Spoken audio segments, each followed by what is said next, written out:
Okay, we are recording. Yo, yo, yo, what is good, everyone? It is the Godfather of VR, the ageless wonder, the man Lincoln Clay coming back at you with what I feel is a very important video. So, I want to talk about the recent events of the YouTube, the upcoming YouTube change in policy, terms of service, whatever you want to call it. There has been a ton of videos everywhere talking about this, and I've been watching a lot of videos, doing a lot of research, trying to put this thing together as best I can, from bits and pieces that I've gathered from all the videos. So, uh, as as a lot of you know, YouTube changed its terms of service basically from the hit that they took from the FTC, the Federal Trade Commission. They were fined $170 million. In the case of other YouTubers have said that they settled with the FTC for $170 million. If that's the case, then they probably got fined more than $170 million. That's probably what they agreed on for violating COPPA, which is the Child Online Privacy Protection Act. And so how I feel about this, I guess I'll kind of go back to the beginning. I know a lot of you are already aware of this, and this is one of the situations where I know I'm late to the party, but it was necessary to be late to the party in order for me to gather as much information as necessary. So, I guess in 1998, the Federal Trade Commission enacted COPPA, which I just explained was the Child Online Protection Privacy Act, however you want to call it, COPPA, COPPA, whatever the case may be. And I'm no lawyer; I don't know about all that shit. But I pieced together enough, after watching enough videos. The nuts and bolts of it is that it pretty much states that companies cannot collect data of children under 13. So, in the case of YouTube, I guess that's what they were supposedly doing. They were collecting data of kids under 13. So, other YouTube videos that I've seen, they were saying that YouTube not only got in trouble for collecting the data of kids under 13, that they were also uh, running ads relevant to that data through the videos that these kids were watching. So, but I guess when the FTC first enacted COPPA, YouTube complied with that by mandating that anyone who has a YouTube account must be 13 years old or older. So my thought process was that, and a lot of the YouTubers said this, that um, anybody under 12, that has an account probably lied about their age. And I guess YouTube can't collect the information without the parents' permission. So I guess what some other videos that I've seen, they were saying that based on information that they had based on what they had with someone that was familiar with the situation, according to them, they were saying that first of all, that YouTube knew that children under 12 um, was viewing their content, and YouTube was collecting data from them. So, which I wouldn't doubt that. Now, the one thing that before I go any further, you know, all these companies collect data from each other, from customers, and they sell it to each other. That's no secret. What I'm not understanding is, why is YouTube the one that's in trouble? Why isn't Microsoft or Sony or um, or any other entities that uses web cookies to collect information? why aren't they in trouble? Why is YouTube the one that's in trouble? So my initial thought was that, this was a situation where the FTC just decided they wanted some money, and they just they basically spun the bottle, and whoever the bottle pointed at, that was the one they were going to go after. So I just thought, YouTube, basically the FTC reached in a fish jar and pulled YouTube's name out of that jar and decided to go after him. But I guess from the videos that I've seen, where they are saying that people with knowledge closely to information, how YouTube knew, YouTube kind of put their foot in their mouth, because I guess they were trying to make a sales pitch to McDonald's, because not McDonald's, Mattel, the toy maker, because we know that YouTube makes a lot of their money through ad revenue. So I guess YouTube was trying to make a sales pitch to Mattel, and they were basically running their mouths about how YouTube is the #1 website watched by kids. YouTube was the #1 website of kids between the ages of 6 and 12. So if that's to be true, then yeah, YouTube really fucked up. They basically handed the FTC the knife and stuck their neck out. So something like that, I still believe that the FTC and other government agencies, they're about getting money. So I think a lot of times when they hit somebody with a fine, it's just a situation where they're just taxing them. You making a shitload of money, so we got to take a little bit of a cut of this money. We'll leave you alone. That's what I originally thought it was. But if that is to be true, that I hope I'm not echoing. I know on my last podcast I was echoing. Just a minute, I might have to check the settings here.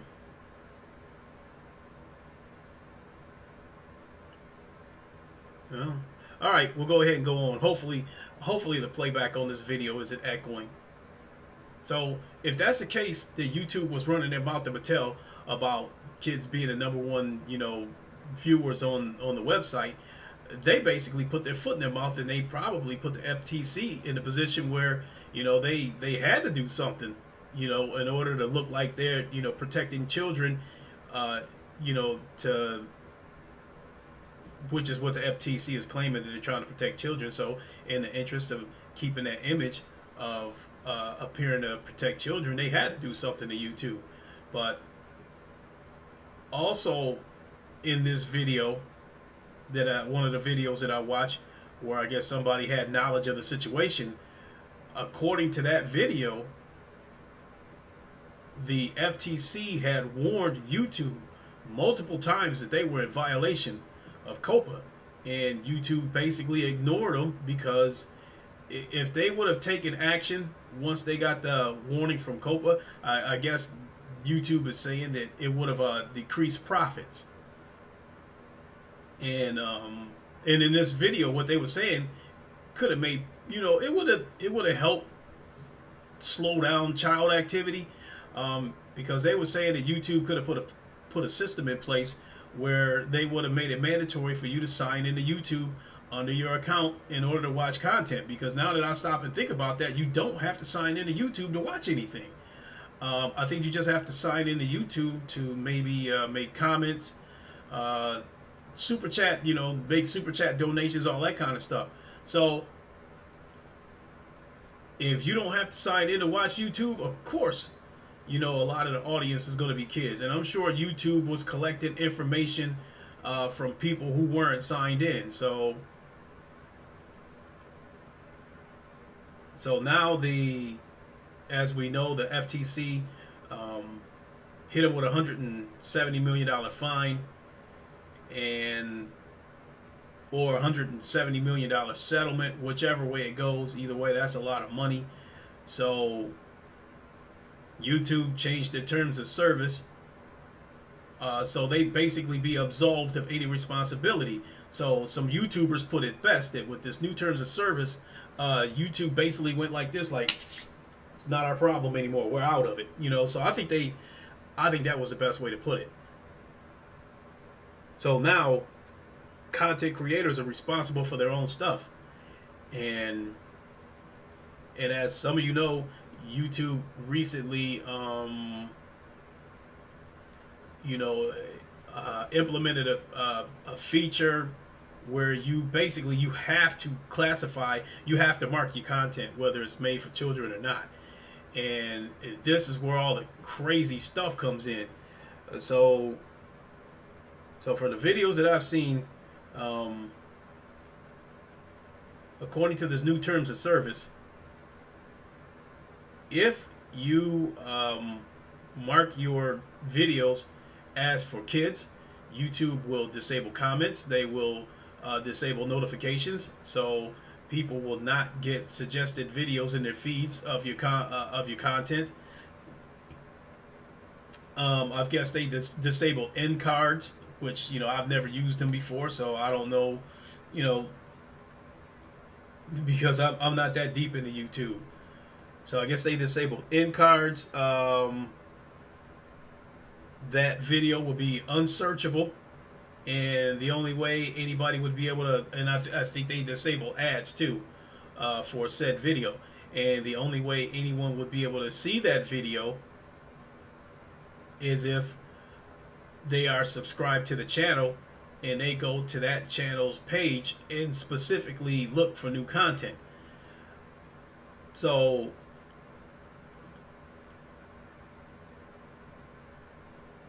also with YouTube, they have also, as part of their new terms of service, have let it be known that YouTube reserves the right to terminate any channels that they deem not commercially viable. So I guess I guess I'll get around to that, or because now things get funny now, and then we also have the FTC a few days ago recently let it be known that they will be on the lookout. They're hiring a bunch of people to be on the lookout for content that is directed at children. So this is where shit gets funky. They're supposed to be going after YouTube. They went after YouTube for collecting information. But now, as far as them going after content creators, it's going to be about what they say or do in their videos, and not whether or not they're collecting information. Because obviously, content creators are not collecting information because they get all their information through YouTube. So they can't get them there. But so I guess where shit gets murky is that the FTC is saying you can be fined up to $42,000 per video for any video that they find kid targeted, which I think that is kind of direct saying that, any video that's targeted towards kids. And the fucked up part is any video that they find kid appealing. So that's where shit really gets fucked up, because as broken down by a lot of YouTubers, anything that attracts kids could be deemed kid attractive, kid appealing. So, they made a lot of examples, like somebody streaming a Fortnite video that is intended for all audiences or intended for adults can be deemed kid attractive, because YouTube is a popular, not YouTube, but Fortnite is a popular game with a lot of kids. And they could get hit with a $42,000 fine, along with other penalties, getting their channel terminated, that kind of stuff. So that's where shit really gets fucked up, So what's going to happen to me moving forward? My intentions is that I've got over 700 videos, and based on those sketchy ass guidelines from the FTC, any one of my videos could be deemed kid attractive because um, this is a gaming channel, and kids are attracted to video games. Uh, they were people YouTubers were saying that even words that you say like cool or fun could be deemed as kid attractive because that would be language that kids can relate to. So that's just absolutely crazy. So I'm at a point where I'm leaning heavily towards deleting my videos, and I got over 700 of them. I didn't know I had that much content. I wasn't keeping track of them, but I got over 700 videos.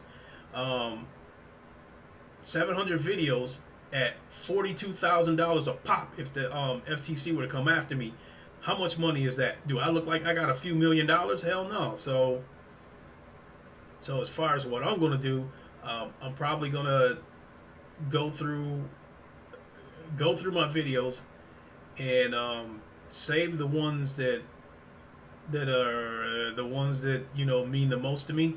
I'll probably download them into my computer and save them to a flash drive or something, and then I might re-upload them at another platform, because right now, so come December 10th, when all these changes go into effect, by then all my videos should be deleted off of YouTube, and I plan to go radio silent until there's more clarification from the FTC as to what violates their guidelines. Because any one of us, based on these guidelines, is such a great area. Any one of us can get in trouble for for anything we say or do in these videos, which is absolutely nuts. Now,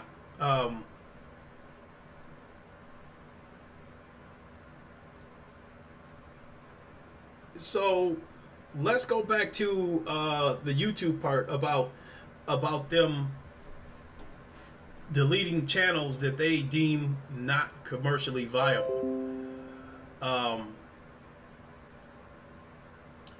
There's a lot of people out there that think they are the target of this, deleting of channels. People with channels where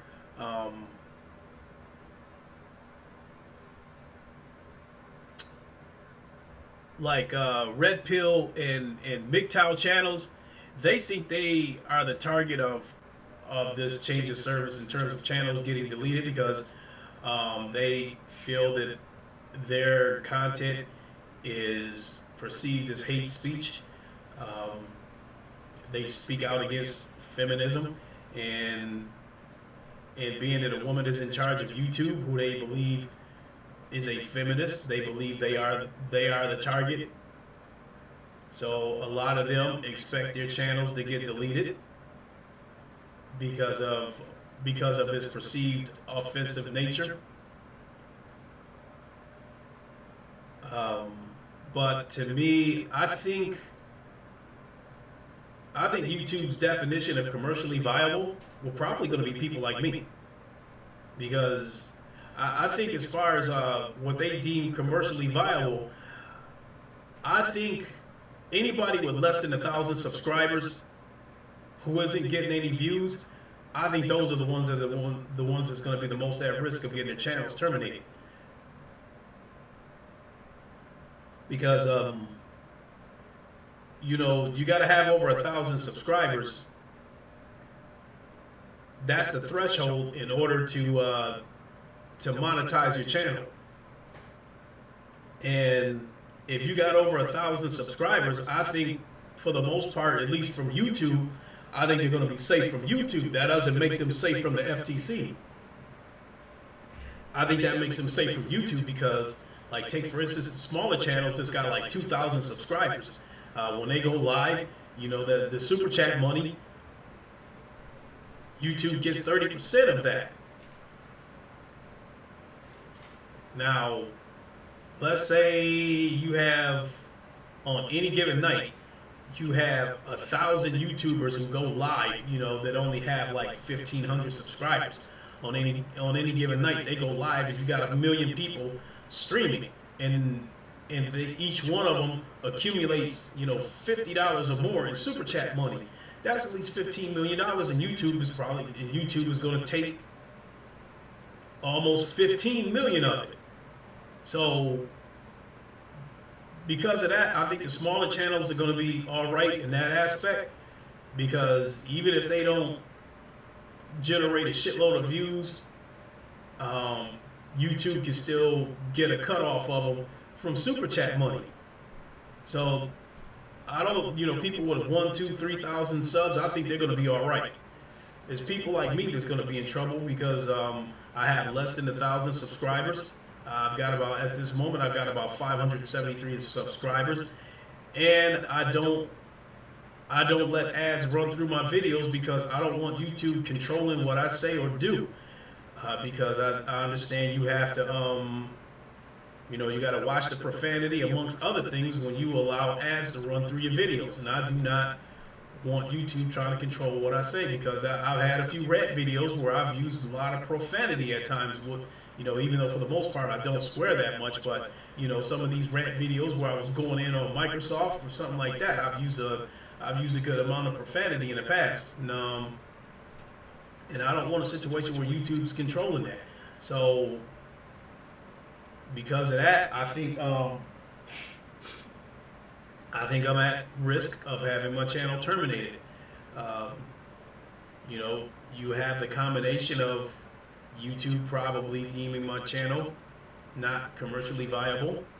I plan to take down all my content, and I plan to go radio silent on December 10th. So my account is just going to be there, not doing nothing. So that might be all the more reason for YouTube to want to terminate my channel. But I am not going to go on making videos, because this is where I feel like where the FTC gets involved. This is, it's kind of a no-win situation, because if you, like I said before, if you deem your content for kids, YouTube's going to throw you in the basement. They're going to, with no windows, no food, no water, in a pitch black basement. Your content's not going to get out to anybody. But if you decide to mark your, in my opinion, if you decide to mark your content as for adults, it's going to be the equivalent of the wildebeest trying to cross the Masai Mara River. To put that in simpler terms, some of these YouTubers are making videos about the COPPA stuff. Some videos you see people are panicking, they're really nervous. Some people are just like even kill about it. And then some people are like, oh, you're panicking over nothing. People are getting their panties in a bunch, they're panicking over nothing. To those YouTubers, I say fuck you. Because if I get hit with a $42,000 fine for each video, are you going to hand me $3 or $4 million to pay these fines off? If not, then fuck you. So I think this is something to be legitimately concerned about. Because if you decide to go ahead and mark your videos for adults, that's where the comparison comes in of wildebeest crossing the Masai, the Masai River.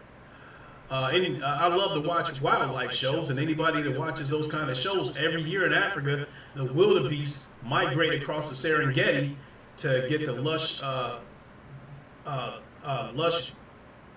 Greenland and lush grass.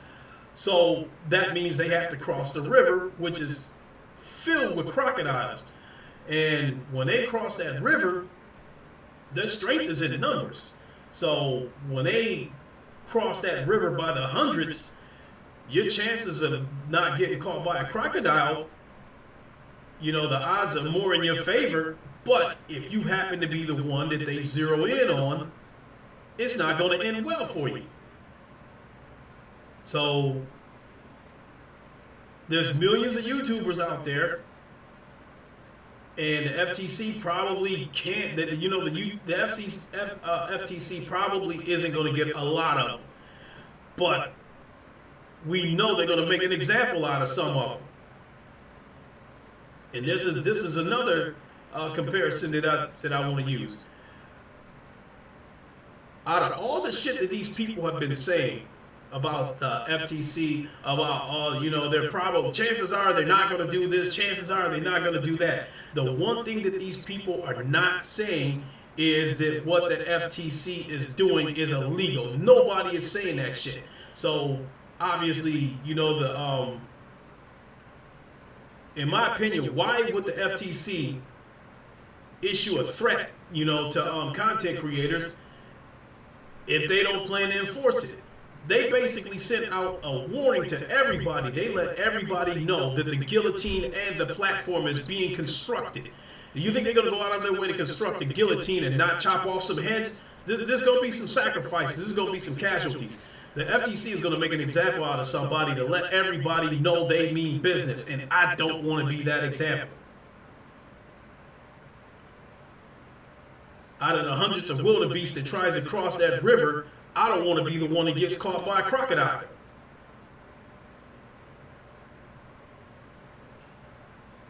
And if you decide to make your content, for children, then you're the one who's choosing not to cross that river. Now you got to deal with the lions in the area, which is called YouTube. So you, in my opinion, you fucked either way. So if you continue to make videos with the FTC swimming around in this river, you taking a chance. Now, I think there's going to be some. I do believe that a lot of YouTubers, like the bigger YouTubers, the FTC isn't going to mess with them. I do believe that if they do pick on those people, they're going to hit them with a fine so small that they're just going to go ahead and move on about their business. You take a YouTuber that's got a million subs, I wouldn't be surprised if the FTC hits them with a fine for about $300. If they got a million subs, they can go ahead and pay that fine and keep moving. But if that YouTuber that has a million subs, if the FTC hits them with a full amount of the fine, that YouTuber's going to pack up and leave YouTube. And I know YouTube does not want that. So I'm willing to bet YouTube will probably, give the FTC a little nudge on the elbow and be like, don't touch this one, don't touch that one, because they're making a shitload of money for us. Don't touch Markiplier, don't touch Jacksepticeye, don't touch PewDiePie, don't touch Logan Paul, don't mess with any of those dudes. These people got millions of subscribers and they're bringing a lot of money for us, so don't mess with them. If you're gonna hit them with a fine, only hit them with a couple of dollars, and so they can continue to stay on YouTube and make money for us. But if the FTC goes on a rampage and goes on a damn feeding frenzy and start hitting people left and right, YouTube's gonna collapse. So to use another comparison, YouTube, you could look at YouTube like a casino, and all these people coming in there gambling and shit. And then outside of the casino, you got the cops waiting across the street to nail people as they come out of the casino, hitting them for drunk driving, giving them speeding tickets, anything they can think of. And then YouTube would be the casino owner going to the cops, telling the cops, don't mess with this one. He comes in and he spends $100,000 a week. Don't mess with him. Don't mess with this one. Don't mess with this one. But if the cops were to go nuts, ticketing people left and right, and then people stop coming to the casino, then the casino gonna go to the cops and tell them, you guys need to back off because you're hurting our business, giving out tickets and arresting people left and right. I think that's the only way this shit is gonna get walked back between the FTC, the content creators, and YouTube. I think if the FTC goes on a rampage and starts hitting people with fines left and right, and people start leaving YouTube, then YouTube is, I think they would probably end up having to go to the FTC and tell them to loosen up a little bit because you hurting our business. A lot of people are leaving YouTube and going to other platforms. So in that aspect, some of these YouTube content creators, they're saying, oh, the chances are that the FTC isn't going to do this, isn't going to do that. They might be right, but if you happen to be the one to get caught, are you the one that wants to get caught and hit with a $42,000 fine? So, if you want me to use another comparison, Detroit is about 2.5 hours from where I live. And when you get to like downtown Detroit, it's like a 5-lane, the highways to each direction have about 5 lanes, and these cars are moving at about 90 miles an hour. And I'm not exaggerating either. These cars are moving at about 90 miles an hour when the speed limit is 70. When they raised the speed limit to 70 miles an hour here in Michigan, the state police made it clear that they're going to start handing out tickets at 75 miles an hour. You go over that, you're going to get a ticket. Now, when you get to Detroit, downtown Detroit, traffic is moving at about 90 miles an hour, and these cars are bumper to bumper. You basically have to move 90 miles an hour to keep up with traffic. Over on the side of the road is a cop watching all that traffic go by at 90 miles an hour. Is he going to grab me while I'm stuck in the middle of that traffic? Probably not. But once he gets done drinking his coffee and eating his donut, he's going to go out there and get somebody. Somebody's going to be the sacrificial lamb. Somebody's going to take that hit. And I think this is what's going to happen with the FTC. They might not get that. They might not go after that many people, but they're going to get somebody. They're going to make an example out of somebody. Somebody is going to be the sacrificial lamb. Like I said,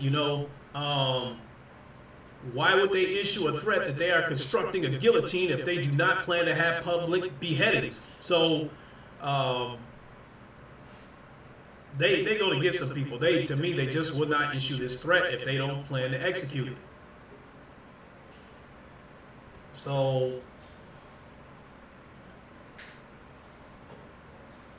with that being said, again, that's the only thing I can really think of right now.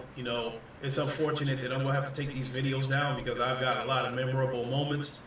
The Lincoln Show, Live from Wakanda, those shows, I think it's some of my best content, and I've got some memorable moments with the Lincoln Show, with all the guests that I've had on there. And that's the content that I'm really going to try to save. The game streams, there'll be other days, there'll be other game streams, but the guests that I've had on the Lincoln Show,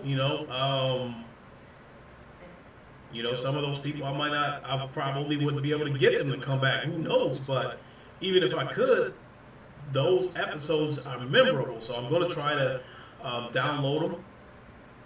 So starting tonight, I'm going to try to start downloading a few videos a night and save them on a flash drive or whatever the case may be. And then if the FTC doesn't give clarification of what constitutes a violation of COPPA, then I'll probably end up going to another platform. So if that ends up being the case, that I end up having to go to another platform, what I'll probably do is continue to do my game streams on Twitch. And then as far as podcast goes, I'm thinking about creating an account at BitChute or even this new platform, TrueTube, which was started up by One Stop for Gamers, because he stressed on there that there's free speech on his platform. You can upload what you want, you can say what you want, you can do what you want. So I might end up taking my podcast over there. We'll have to see. So I think the best way to stay up to date, what I plan to do when that time comes, is to keep up with me on Twitter. When the time comes that I have to make a move, I will let everybody know what's going to happen on Twitter. So in terms of whether I'll have to move to another platform or not, I'll cross that bridge when I get there. And when I get forced to have, when I get forced to make a move, that's where I'll let everybody know. So, but I do got a lot of content planned for the day, but I definitely wanted to address this situation, in a nutshell, because the FTC got involved and they fired a shot across the bow and let everybody know um, that they're in the neighborhood, and with YouTube changing the terms of service, and basically like, hey, I ain't in this shit no more. You basically damned if you do, damned if you don't. Market content for kids, YouTube locks you in the closet. You decide that you want to make your content for adults, then YouTube's locking that door. You out there on your own in that jungle to face all the predators out there, or the FTC being the biggest one. So, with that being said, I think that's gonna do it for me. Hope I wasn't all over the place, because I've been thinking about this for days.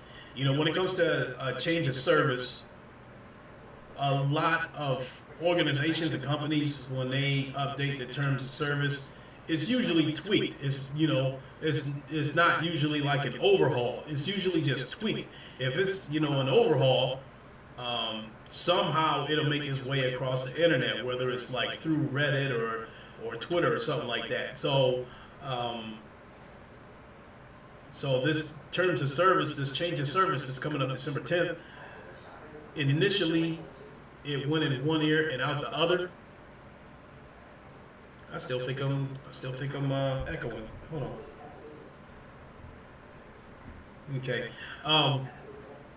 Initially this change of service initially kind of went in one ear and out the other.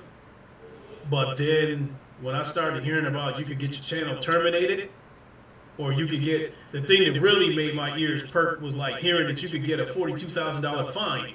And that's when I started having to look into this stuff a little more closely. So if I end up getting my channel deleted because YouTube deems that it's commercially unviable, or if I'm forced to go somewhere else, I can say that it's been a wonderful journey. I feel that even though my channel isn't very big, I still feel like I had the best viewers. I really enjoyed a lot of these live streams, interacting with the chat, and truth be told, that's one of the reasons why I'm glad my channel didn't explode, because if I would have had a channel where I would have had 50,000 subscribers, then I would have been put in a decision. I would have been put in a position where I have to decide if I would have wanted to do it full time and devote, basically make a career out of YouTube.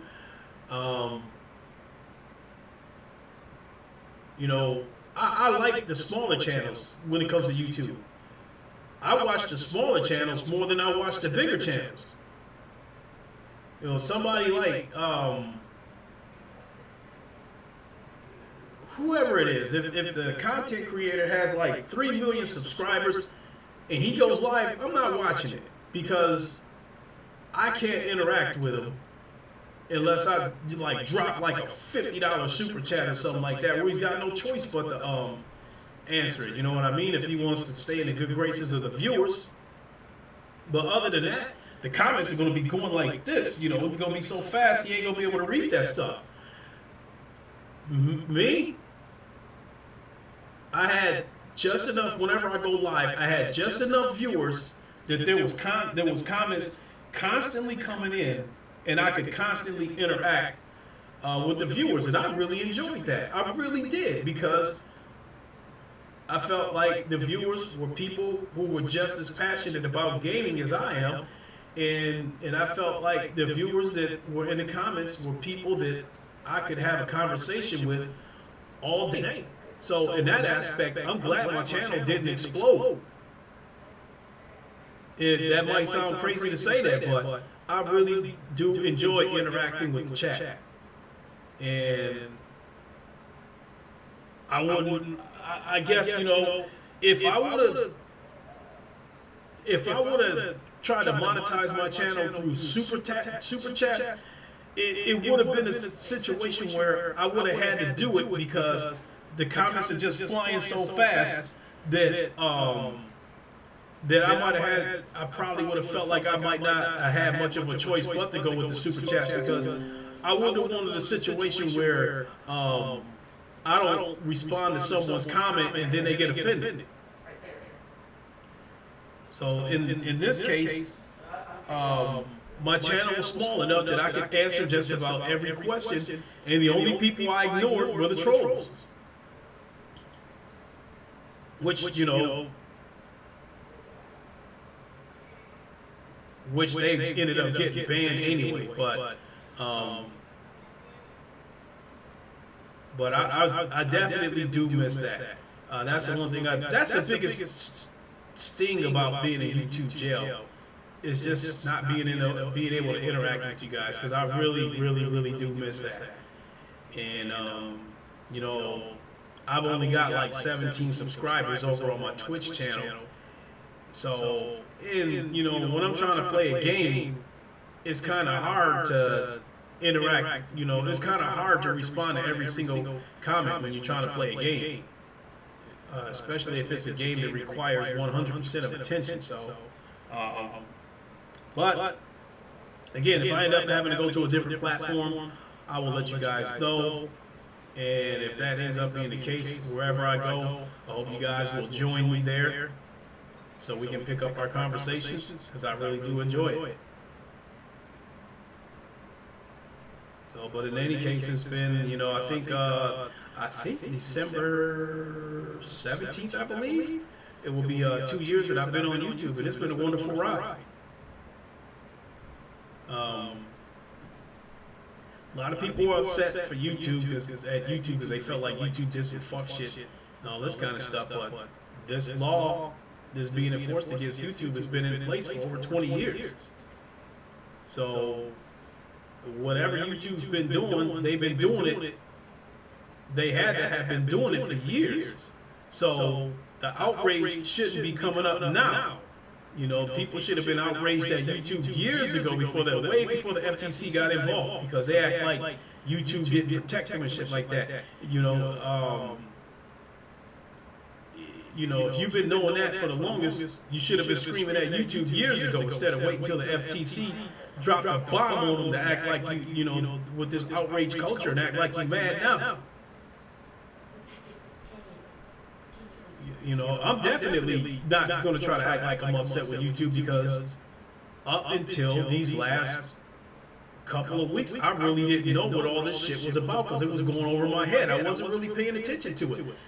When I first heard about YouTube getting hit with that $170 million fine, my initial thought was that, okay, YouTube must have found out that a minor must have watched some adult content. You know, they must have watched a video of somebody getting killed, you know, or somebody jumping off a building and landing square on their head and busting their head wide open all over the pavement. You know, I thought they might have gotten in trouble for something like that. So I really didn't pay much attention to it. It kind of just like, it just flew over my head.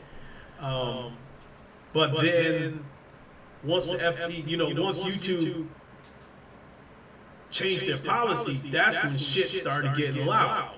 You know, people wasn't really screaming at YouTube when that fine was first announced. But once YouTube changed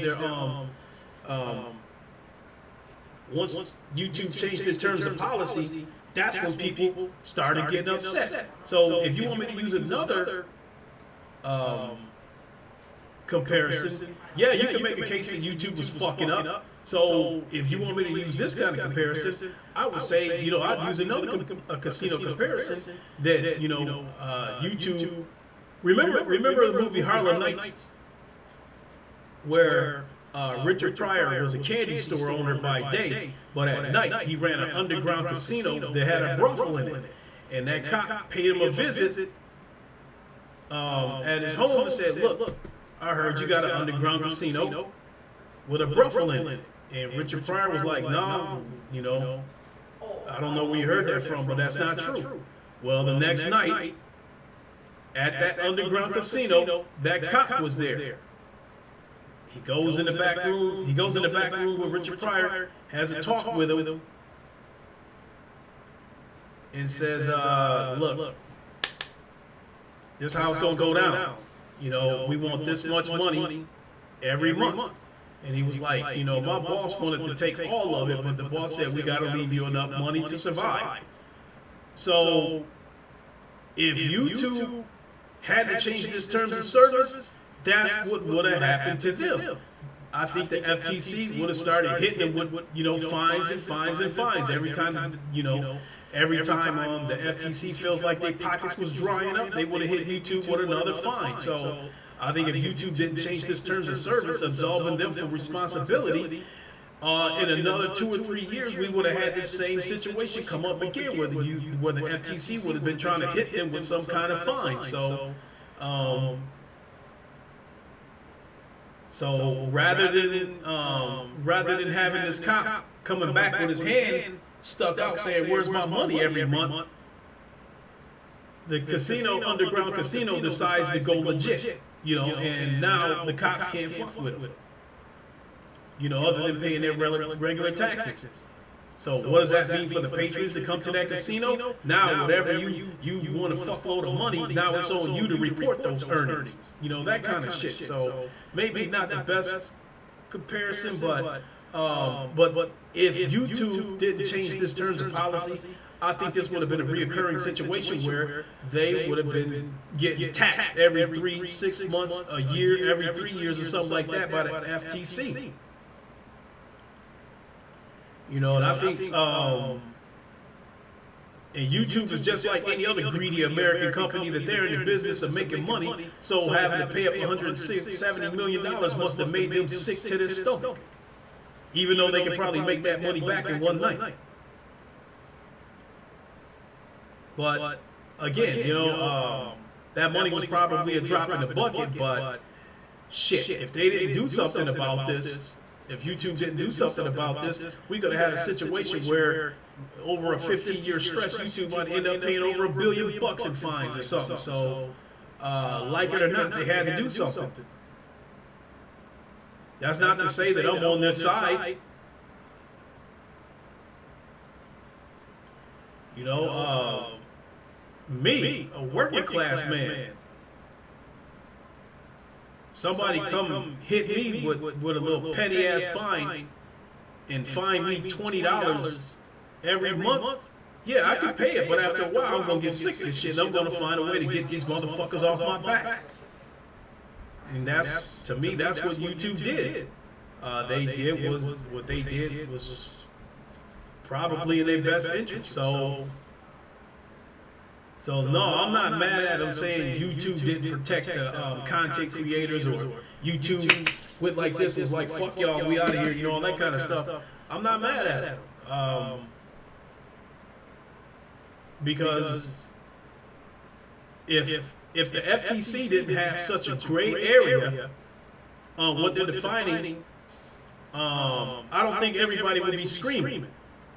So, in my opinion, I think they're screaming at the wrong people. If they're screaming at YouTube, they need to scream at the FTC. Because this COPPA guidelines,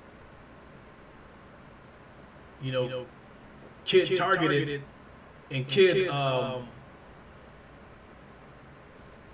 attracted, that, you know, makes it a super gray area. And it also makes it easy, super easy for the FTC to go after people, and they are certainly going to make some examples out of people.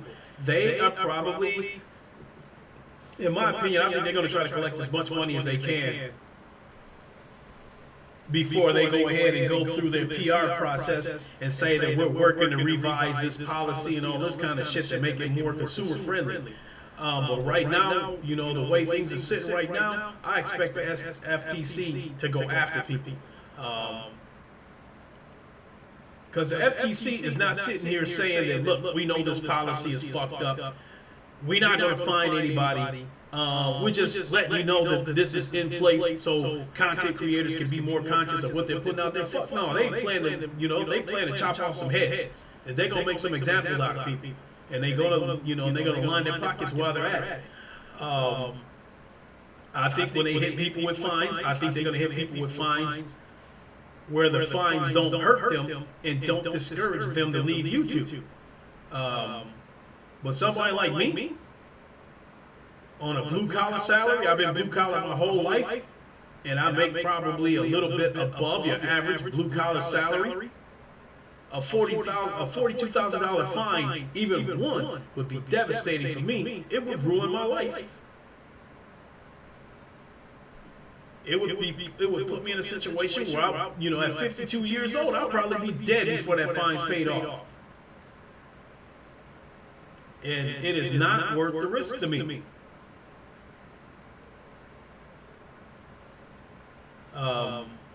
So again, on that Detroit highway where the cars are doing 90 miles an hour and I'm doing 90 with them, yeah. If I'm right in the middle of that pack, chances are the cop ain't going to get me. But if he does decide to get me? So it's going to be some, like I said, a few of these wildebeests is going to get snatched up by the crocodile. Make no mistake about it. The majority of them are going to survive, but a few of these crocodiles are going to drag. They're going to drown a few of these wildebeests. They're going to do the death roll and snap them in half. So to me, it just I don't feel like it's worth the risk. But I will say that. So the plan is. I also forgot to mention that. Again, I plan to delete my content. I still plan to. I'll do live game streams on Twitch because I don't have. I guess I don't meet the threshold in order to upload recorded content up to Twitch yet. So all my stuff has to be live. So I'll still do live streams over on Twitch. So what I'm going to do is I'm going to delete my content, but I'm not going to delete my channel. That means that every Sunday I will still be on the VR link until YouTube decides to delete my channel. If they do delete my channel, just for the purpose of remaining on the VR link, I will create another channel just so I can still stay on the VR link.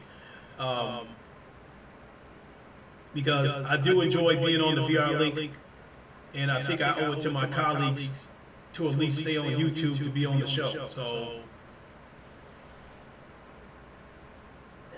So I'll make content I'll still be making content up to December 10th, but after that, other than being on the VR link on Sundays, I'll go radio silent until we get more clarification from the FTC on these guidelines. So that's going to do it for me. Thanks for watching, everybody. Like, comment, share. I think the last time we had a scare like this was during like the download phase where people, was getting hit with crazy ass fines for downloading music and that kind of stuff. Millions and millions and millions of people was downloading music. Chances are you weren't going to get caught. But if you did happen to be the one that got caught, you might be staring at fines $50,000 or $100,000 for downloading a 3-minute song. So it's that situation then wasn't worth it until now. This shit is so old that the authorities coming after somebody for downloading a song or something like that. I don't know if the law's been revised for people to be able to do it or whatever, but it's almost a laughable situation right now.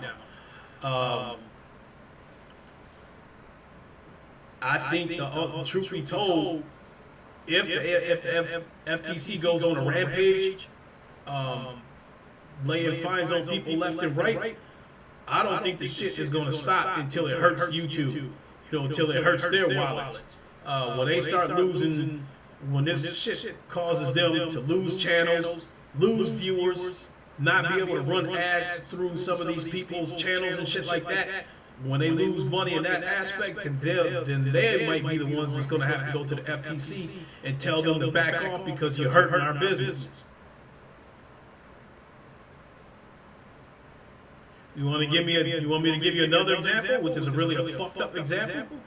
Is you got a soul food restaurant that sells soul, that caters to people who like soul food, which most of the customers would probably be black, But you go to this restaurant and it's surrounded by nothing but cops every time you go there. You know, there's cops in front of the store, cops in the parking lot, you know, in front of the restaurant, that kind of shit. And we already know the relationship between the inner city and the police and shit like that. So a lot of people probably wouldn't want to eat there because they risk having to deal with the cops.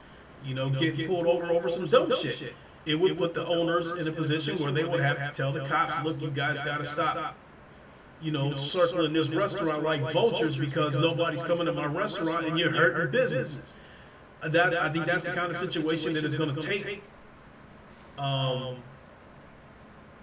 for somebody to face the FTC, you know, because I think the general public with all these little petty ass petitions and shit like that, I don't think that's going to do shit because that's just a bunch of signatures. That's not hurting anybody's pockets. That's not taking money from anybody.